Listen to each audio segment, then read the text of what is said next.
You might be doing everything right, and your garden is still getting harder every year.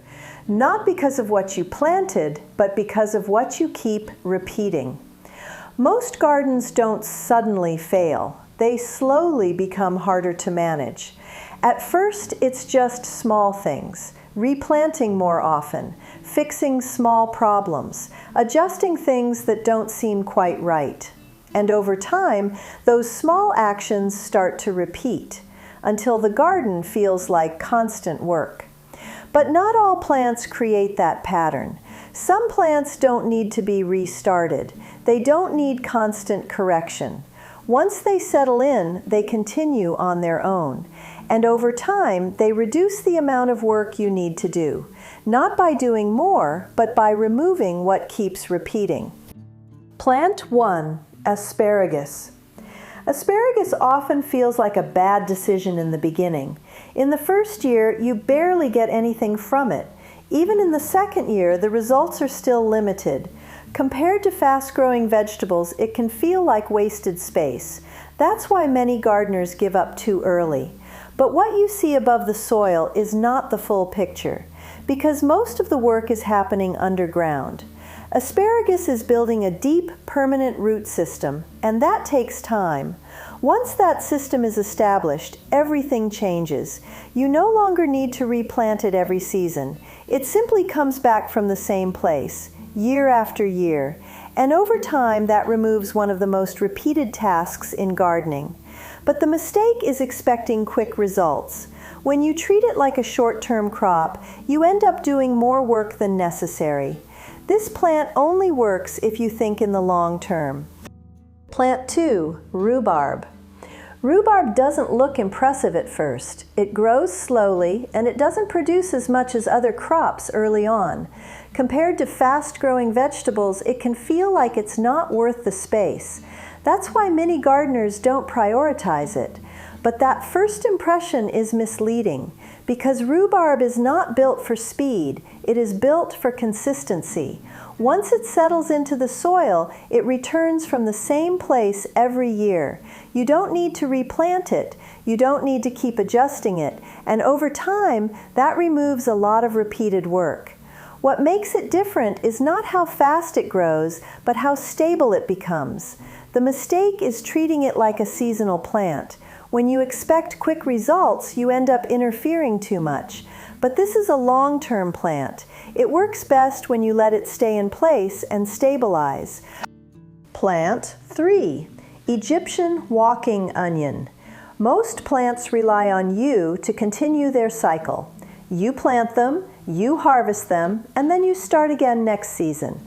This plant works differently. It produces small bulbs at the top of the stem. Over time, those bulbs become heavier and begin to bend downward. Eventually, they touch the soil, and when they do, they start growing again on their own. So instead of restarting the cycle, the plant extends it, and over time, it begins to expand without effort. You may start seeing it appear in places you didn't plant it. That's where the advantage comes from. It reduces the need for replanting. But this is also where the risk begins. Because the plant doesn't stop on its own, if you don't manage the space, it can spread further than expected. So the benefit depends on control. When you give it a defined area, it becomes low maintenance. When you ignore it, it becomes something you have to manage later. Plant 4. Sorrel. Most leafy greens follow the same pattern. You prepare the soil, you plant them, and you wait for them to grow. Sorrel doesn't follow that pattern. It comes back on its own, and it usually comes back earlier than most other plants in your garden. That timing changes how you work, because while other areas are still empty, this one is already growing. You don't need to rush to fill that space. You don't need to replant it, and that removes a layer of pressure at the beginning of the season. It also means you can harvest earlier without doing extra work. But there is one important detail. Sorrel has a strong, sour flavor. So the value is not just in growing it, but in actually using it. If it fits how you cook, it becomes very efficient. If it doesn't, it becomes just another plant taking space. Plant 5, perennial kale. Perennial kale sounds like an easy solution at first. A plant that keeps producing without replanting seems like it would automatically reduce your workload. And in the right conditions, it does. It can continue growing across multiple seasons without needing to be restarted. That alone removes a lot of repeated effort. But this is where expectations can become misleading, because perennial kale does not behave the same everywhere. In warmer climates, it can grow steadily for a long time, but in colder conditions, it may slow down, struggle, or stop growing completely. So the benefit depends heavily on environment. When it works, it saves time, but when it doesn't, it becomes something you have to manage closely. The mistake is assuming it will perform the same in every garden. Trying to force it in the wrong conditions often creates more work instead of less. So instead of relying on the plant alone, you need to match it to the environment. When the conditions are right, it becomes one of the most efficient plants you can grow. Plant 6, chives. Chives are easy to overlook. They are small, they don't take much space, and they don't stand out in the garden. That's why many gardeners ignore them. They focus on larger plants or crops that seem more productive. But this is where chives become valuable, because every time you cut them, they grow back from the same plant. You don't need to replant them. You don't need to prepare the soil again, and you don't need to restart the cycle. That may not seem important at first, but small, repeated tasks add up over time. Cutting, replanting, adjusting, repeating.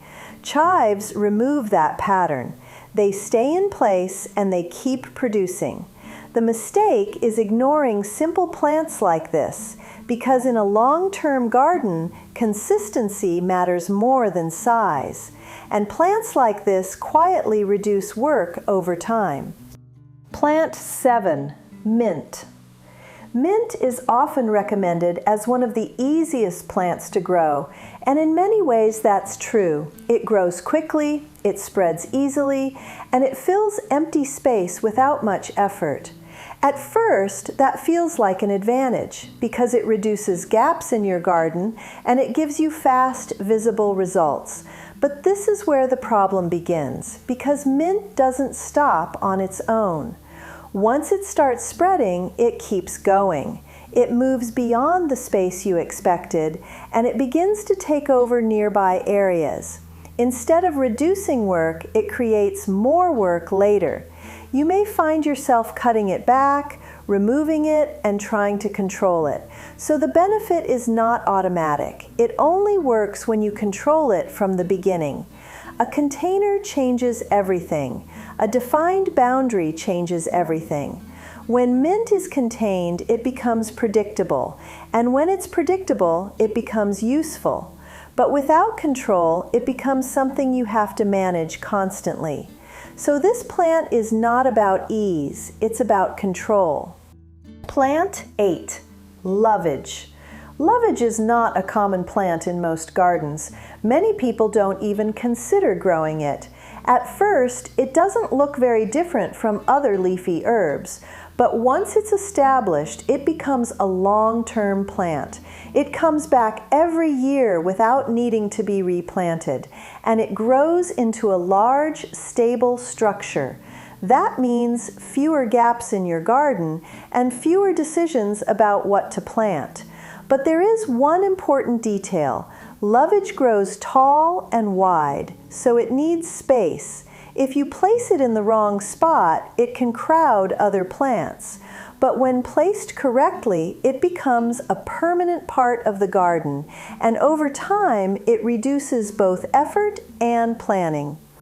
Plant 9, Good King Henry.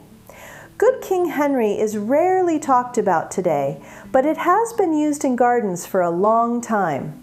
It behaves differently from most leafy crops. Instead of needing to be replanted, it comes back on its own, and it continues producing from the same plant. That makes it more stable over time, but it doesn't grow as fast as modern vegetables, so at first it may seem less productive. That's where people lose interest. But this plant is not about speed, it's about consistency, and over time, that consistency reduces repeated work. When used correctly, it becomes part of a low-maintenance system. Not every plant makes gardening easier. Some still need constant work. Some still need to be restarted every season. But over time, the right plants begin to change that pattern. They don't just grow, they reduce what you have to repeat, and that's where the difference comes from. It's not about doing more work, it's about removing the work that keeps coming back. And once you start noticing that, you begin to choose plants differently, not for speed, not for quick results, but for what keeps working without being restarted. Most gardening problems don't come from a single mistake. They come from repeated effort that never stops. Replanting, fixing, adjusting, starting over again and again. But some plants break that cycle. They come back on their own. They stabilize over time, and they reduce the need for constant work. That doesn't mean they are perfect. Each one still has conditions. Each one still has limits. But when used correctly, they slowly shift your garden from constant effort to something more stable. If you're trying to make your garden easier to manage, start by noticing what keeps repeating, because once you remove that, everything else becomes simpler.